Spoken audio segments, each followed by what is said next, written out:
Good day everyone. So our last topic is all about the chapter 7, the strategic asset management. The learning outcome of this topic is define and explain the meaning of the strategic asset management and relate intellectual property assets to organizational monopoly, human resources assets to human resources leverage, market assets to market dominance, and infrastructure assets to comparative advantage, and discuss the importance of intellectual capital to any individual, and explain the different types of assets management strategies, and assess strategic asset ownership and it's important to organizational success. And the last one is present and apply innovative scenario to organizational. So business strategies are the plans and actions a company uses to achieve its goal and become successful. So these strategies help the organizational know what to do, how to compete, and how to grow. A good business strategy should match the company's, of course, the vision and the mission, and be flexible and realistic. Then respond to changes in the environment. And the last one is to help the company stay competitive to another businesses. So if, for example, milk tea shop wants to attract more customers, so their strategy could be create the new flavors, offering affordable prices, promoting products on social media, and giving discounts to the students. So this action help the businesses achieve its goal and increase sales. So when we say competitive assets, these are the strengths or advantages of a business that help it stand out from the competitors. So this can be include, first is talented employees, good customer services, strong brand name, unique products, and the last one is the technology and equipment.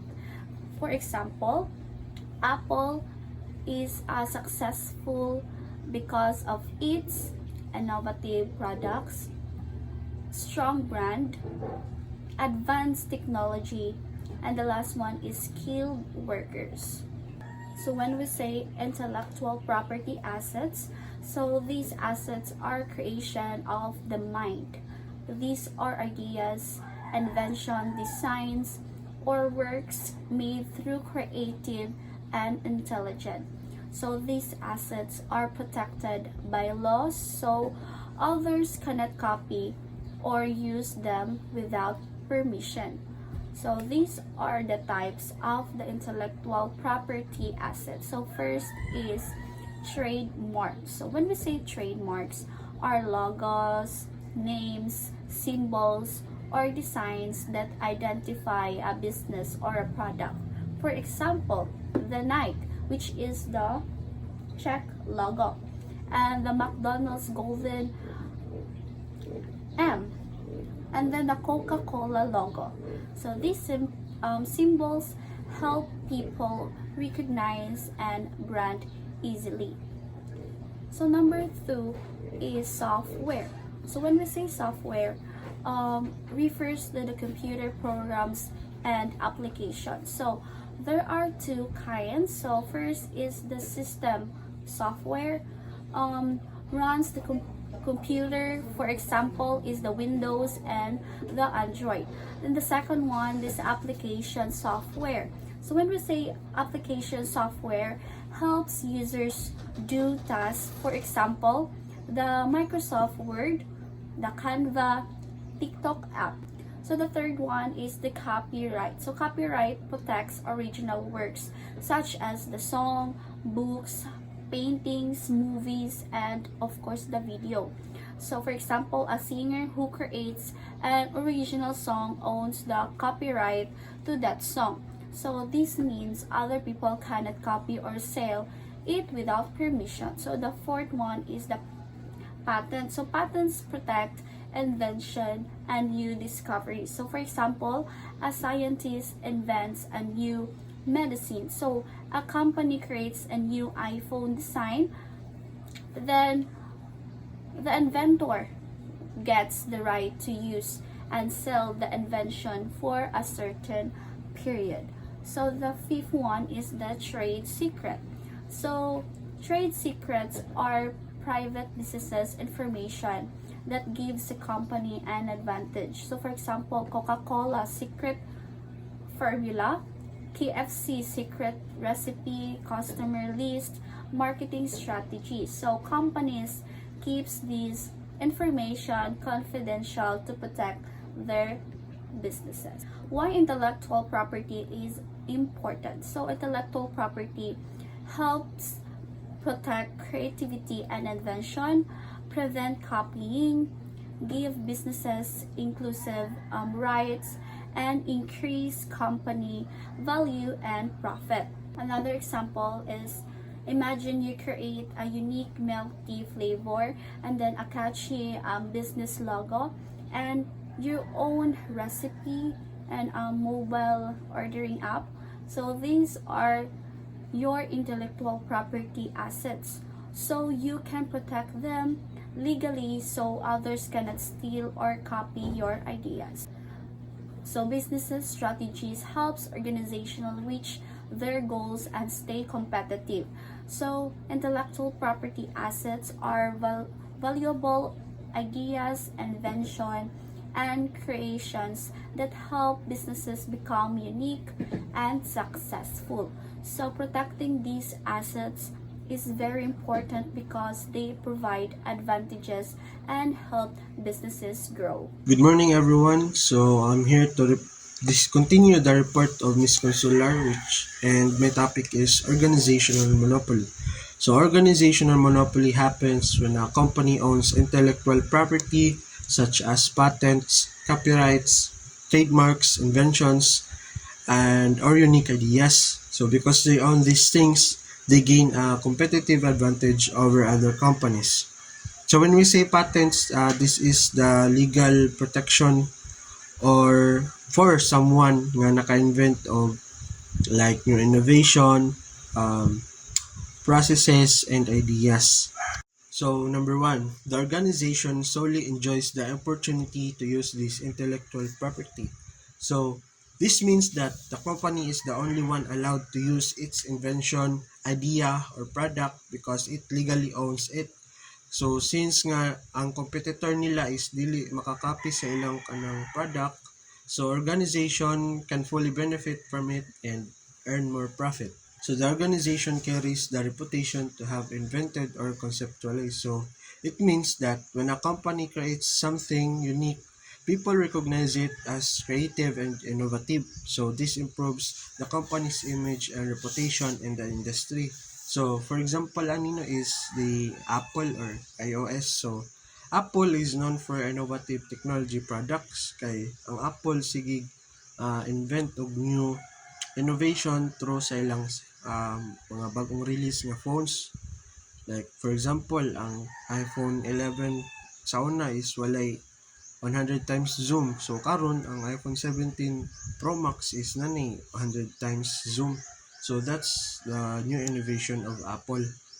So the organization gains an internal advantage. So ang employees become more motivated and productive kay they feel proud to work for a successful and respected organization.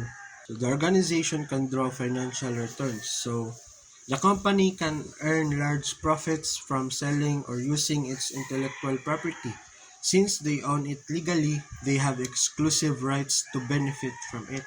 So for example, ang mga pharmacy or kanang tighimo og mga tambal bitaw nga mga kumpanya, they earn money from their patented medicines. So when we say patent or patented, this is a legal protection no nga dili ma-copyright sa uban nga companies. So number 2, it safeguards corporate assets by providing a legal mechanism. So, intellectual property laws protect companies' ideas, brand, and invention from being stolen or copied by others. And because the government believes and respects intellectual properties, so the government creates laws to protect original works and inventions that people cannot legally copy or reproduce them without permission sa kanang nakahimo or naka-invent sa product. So, brand protection is guaranteed. So, trademarks, patents, and copyrights prove ownership. So, trade secrets are protected through confidentiality agreements. So, let's say for example, no, ang Jollibee is wala nila gi-share ilahang secret recipe sa ilang fried chicken to other competitors like kanang KFC or McDo. So, same lang pud na sa sa McDo o kanang KFC. Wala sila naghatag sa ilang or gi-share nila ilang recipe sa ilang chicken. So, so number 3 is it allows organizations to enjoy low-cost leadership. So, because the company owns unique products or processes, it can operate more efficiently and compete better against other businesses. Next is human resource assets. So, human resource assets are the strengths of organization. So, it means that employees are valuable because of their skills, intelligence, creativity, and abilities that help organizations succeed.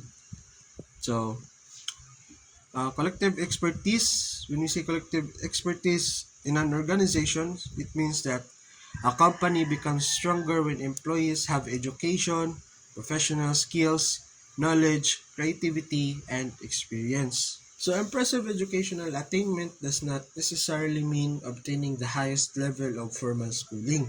So, having a high educational level alone is not enough. So, what matters is kanang ang tao nga kaybaw muyos sa ilang knowledge o asa nila pagamitan tong ilang nagain nga knowledge effectively.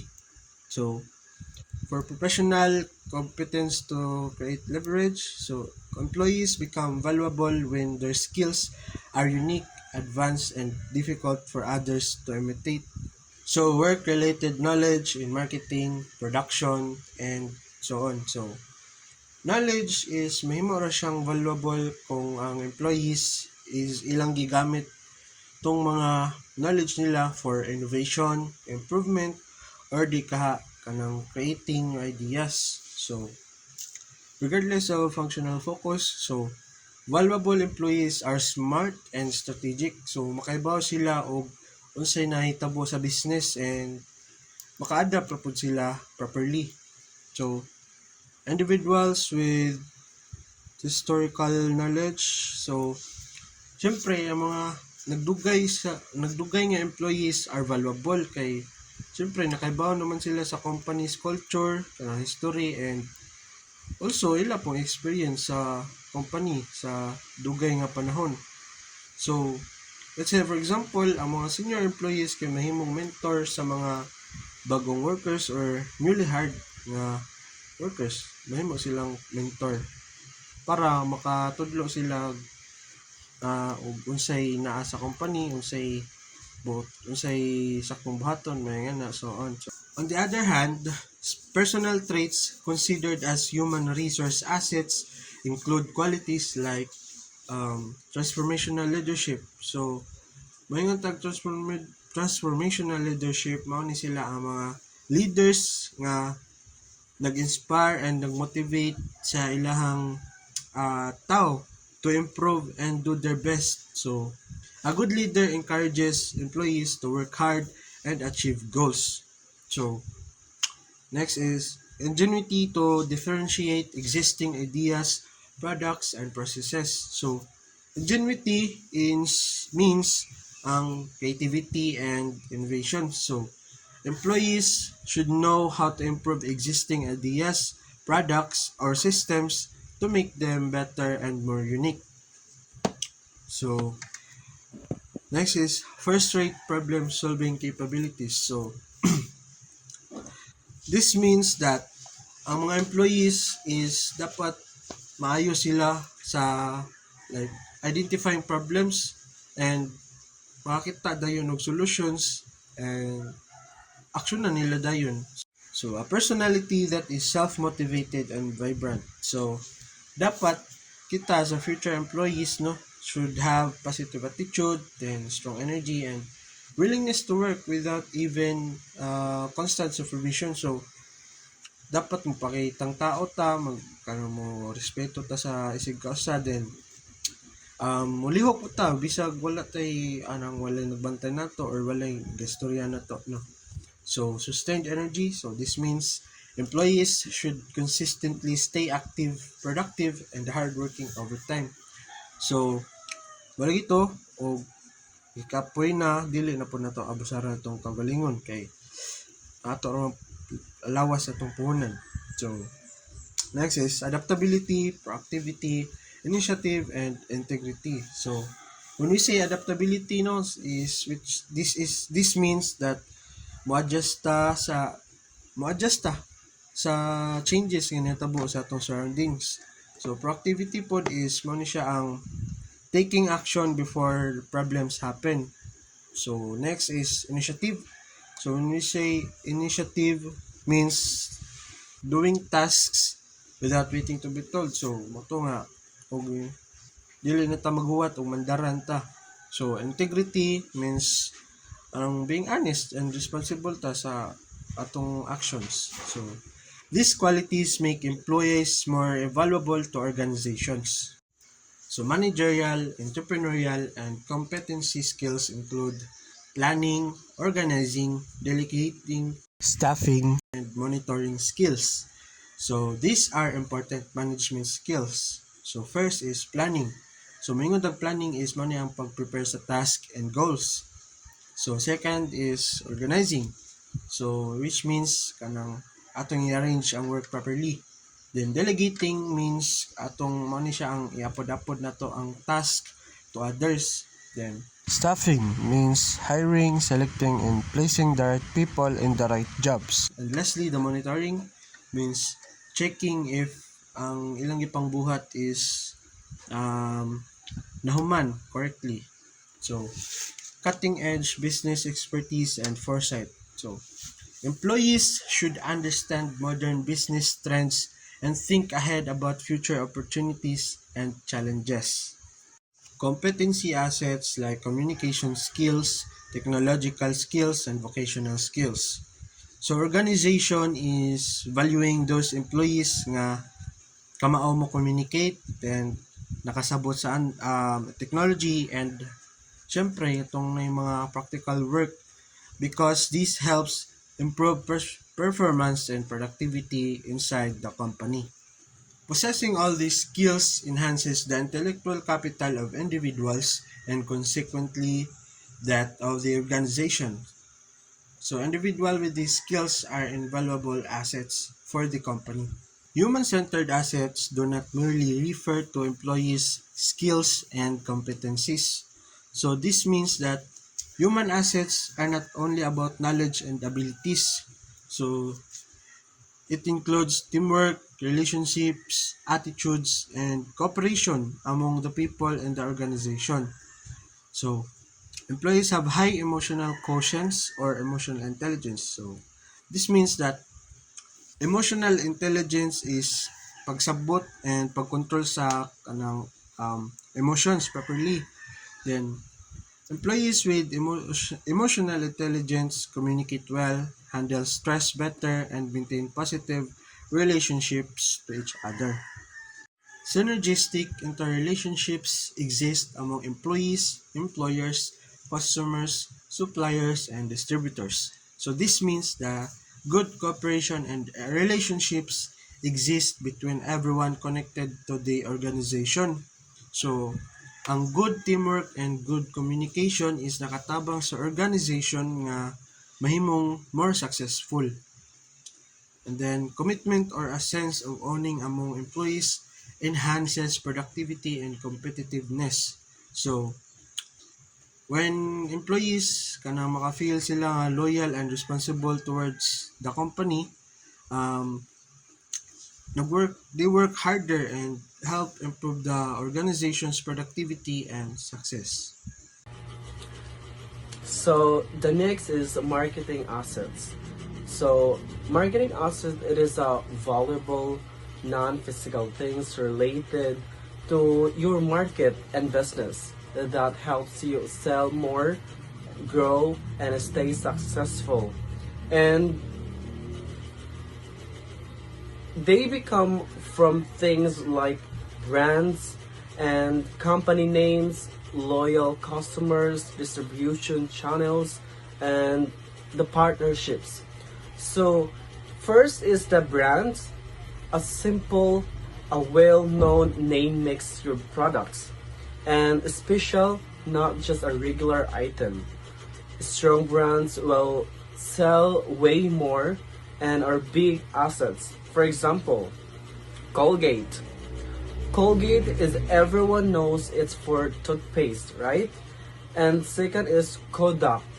Kodak is famous for cameras, for photos, and Xerox. People are called photocopying and Xeroxing, right? And the second is the company names. So, some company names are so famous and trusted. They sell themselves, no need for ads, just the name is enough. For example, General Electric, EG, well known, trusted, and has been successful for a long time. Yes. And the third is customer loyalty. Satisfaction is just meeting basic needs, and loyalty, customers came coming back, trusting you, and stay with you long terms. This helps you get more market share, and both and you and the customers benefit. For example, a coffee shop where you go every day, you trust their quality, and you won't switch to another shop. That's the loyalty, not just the satisfaction. And the fourth is distribution channels. Having many places to sell is good. The efficient, organized channels are better. Good channels helps uh, you reach, even take customers from competitors. For example, a brand sold in supermarkets, online shops, and convenience store all working smoothly together. And lastly, the partnerships, alliances. Just knowing people isn't enough. You need good planned, enough partnerships where you learn from each other and improve and grow together. For example, a phone brand partnering with a camera company, and they share skills and make better products and both become more successful. Market dominance. So, assets give an organizational a strong competitive edge or dominance in the industry. These are the main advantages they bring. So, number one is an effective but less expensive medium for product and services identification. So, branding and identification. Branding is an effective, low-cost way to make products and services known. It shows ownerships, builds popularity, and creates awareness. It acts like free or low-cost advertising, promoting and companies' offerings very well. Number two is a company name that is well known, recognized, and established and reputable significant increase the financial worth of an organization.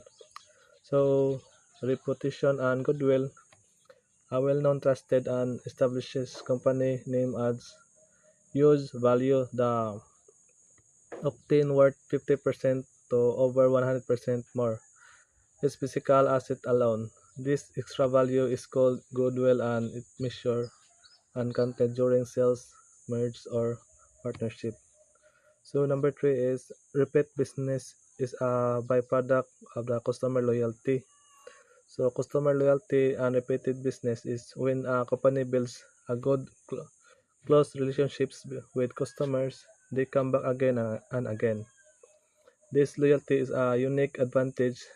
It guarantees future businesses and profitable and long-term partnership. So number four is increased product and services sales result from efficient and well-organized modes of bringing goods and services.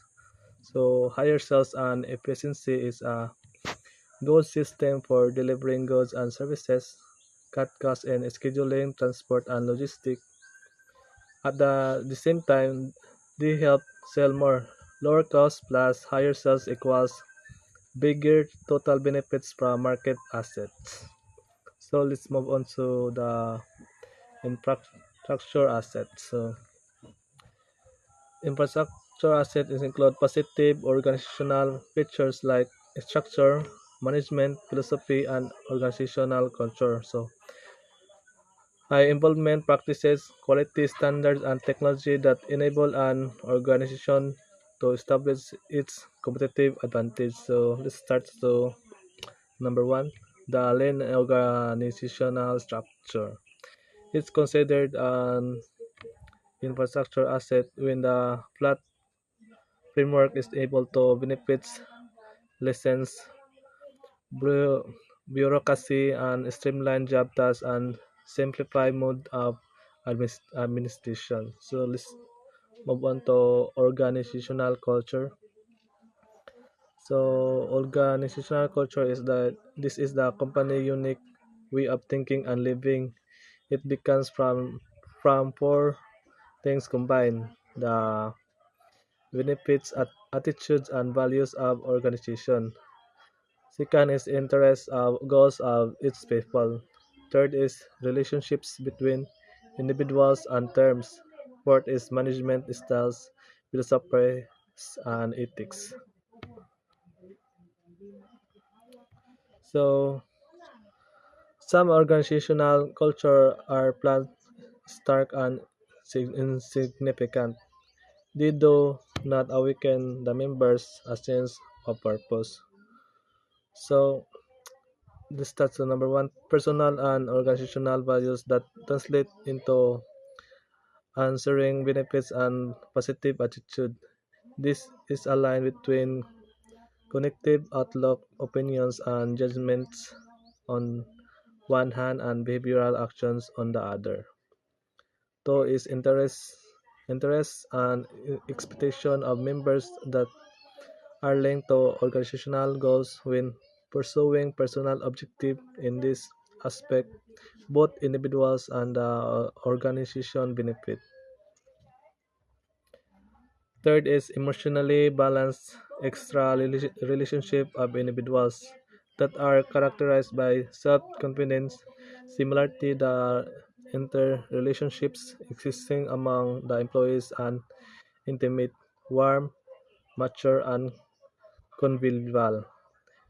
This con- congen- congenial report and friendly affiliation create an atmosphere of open acceptance, smooth interaction, communication, and connectedness, and heightened productivity. Last is organizational philosophies that are jealousy embody management style that are genuine participate and highly transformer ethical practice that are observed to the highest standards without discrimination.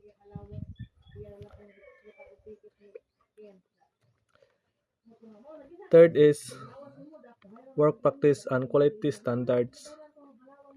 So high involvement work practice makes the company stronger. This become even better when paired with strict quality standards. So number one is high involvement.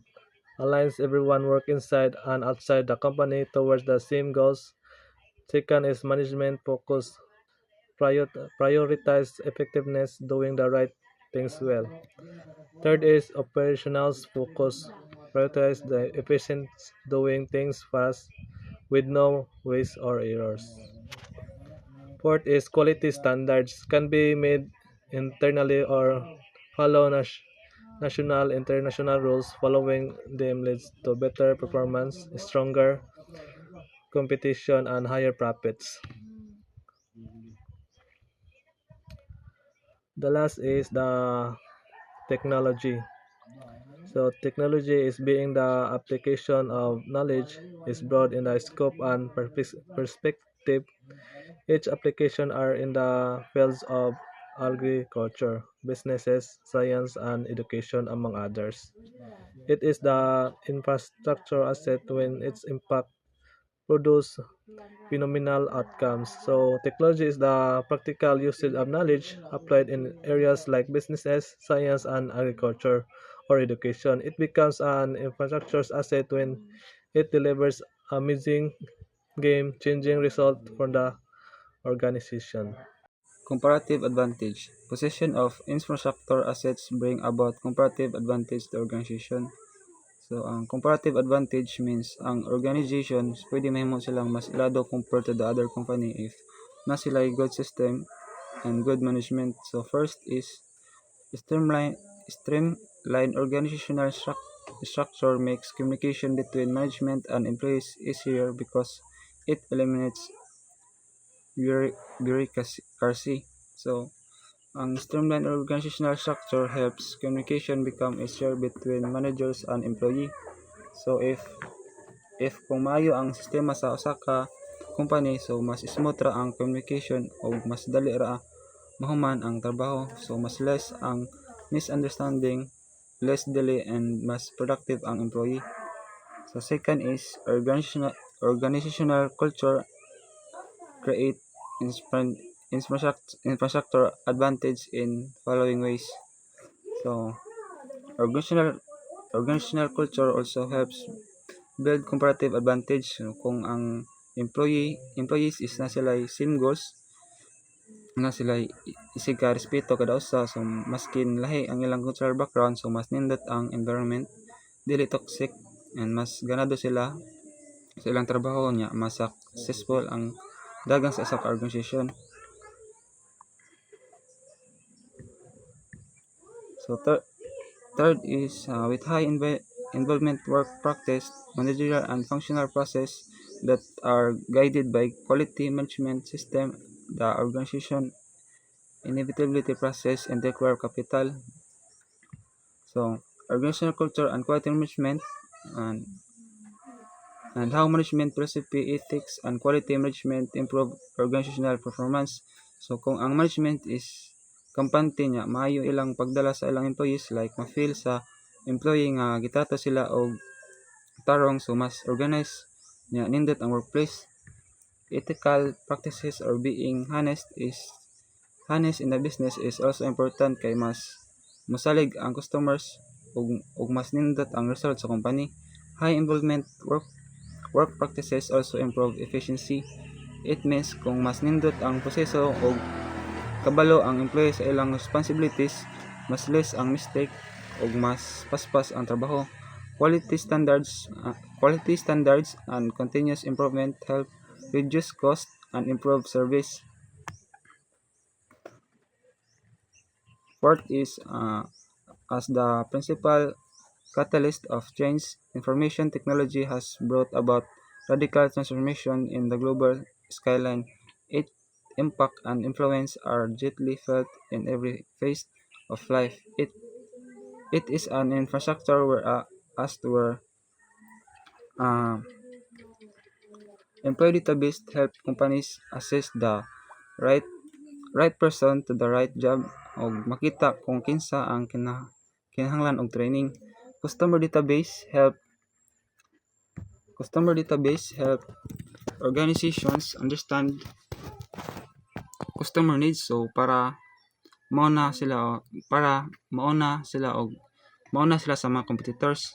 Supplier databases help monitor inventory, delivers of quality sa products. Buyer database also help maintain customer loyalty and pinagi sa better service. So information technology helps organization become more efficient, productive, and competitive in modern business world.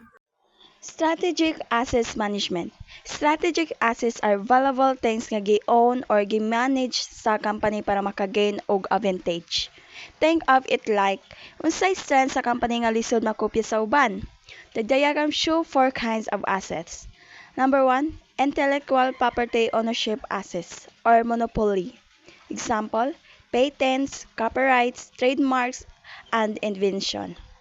If a company owns unique ideas or products, sila ra nga naay legal rights mo gamit ana. Example, a medicines company nga naay patent sa tambal. Number 2, human resource assets or leverage. Human resource means employees, skills, knowledge, and experience. Good workers can help the company become more productive and powerful.